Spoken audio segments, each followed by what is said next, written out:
as long as obviously if they're as a main agenda item, to include them as a main agenda item. And also you need to make the meeting long enough for the content. Okay?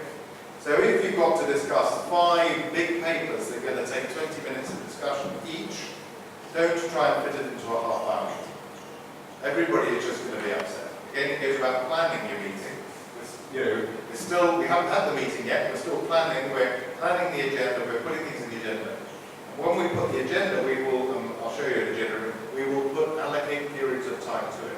And those aren't guesses, they aren't, I'm not sure which way the wind's blowing, I'll wet my finger, put it in the air and see which way the wind's blowing. These are thoughtful processes. They may have been because somebody has phoned around and say, do you agree with item 1? And everybody says, yes, yes, yes, yes, yes. You know that item's going to be dealt with in 5 minutes. Yeah? Whereas if there's item and 3 people object very violently, even if they won't tell you what their objection is, you know that is going to take longer to discuss. So you can plan your agenda item too. And then supporting papers and cover sheets. In an ideal meeting, and I'm teaching here the ideal. I know that we are all human and that sometimes these things don't happen the way we would like them. But most of the meetings in my organisation do happen in this way. And so each paper has a cover sheet. So if I am busy and I am a delegate at the meeting, all I have to read is this cover sheet. Yeah? And maybe 2 pages, maximum 3 pages, not the whole paper. If I'm interested, I will read the whole paper.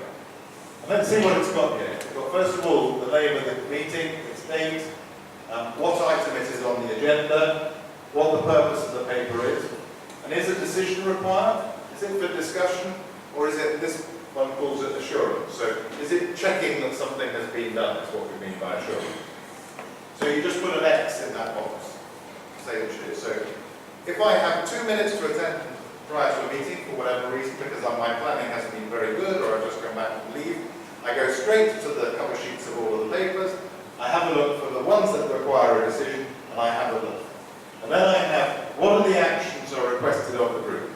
The group is asked to, blah, blah, blah, agree a budget of 1 million rupees for XYZ. Agree to the suspension of this project because it is overrun. Da, da, da, whatever it is that we're going to do. Who is the director that is responsible for this? And who is the poor person who's had to write it? Normally it's my name goes in this box, and my director Kate's name goes in this box for most of my papers that I have to write. My name also goes at the bottom here with my telephone number and email address.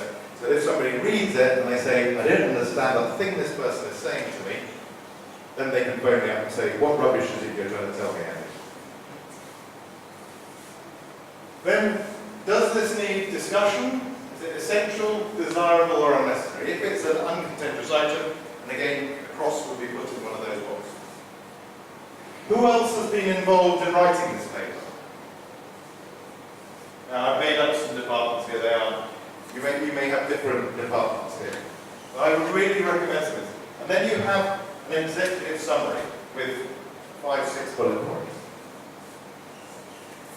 And if that has gone to somebody a week before a meeting, they have absolutely no excuse for saying, oh, I don't understand.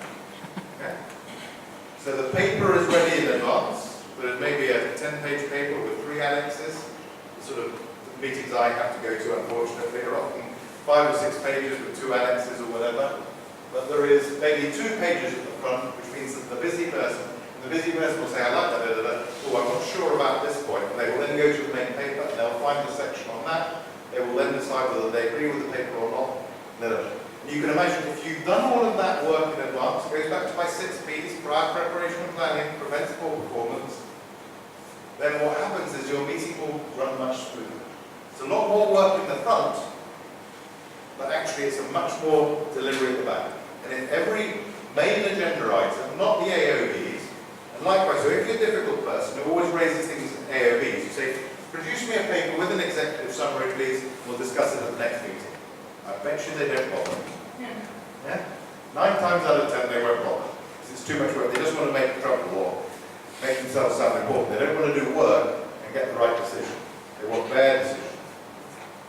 And this forces everybody to be involved, everybody to know the main bullet points. It is a lot more work, I would admit.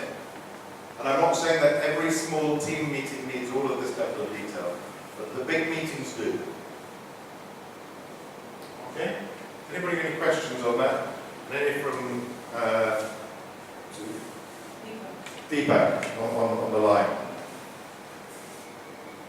So does that make sense? There's a lot of content there, so I'll have a pause for breath while anybody thinks if there's anything more on the meeting planning that they would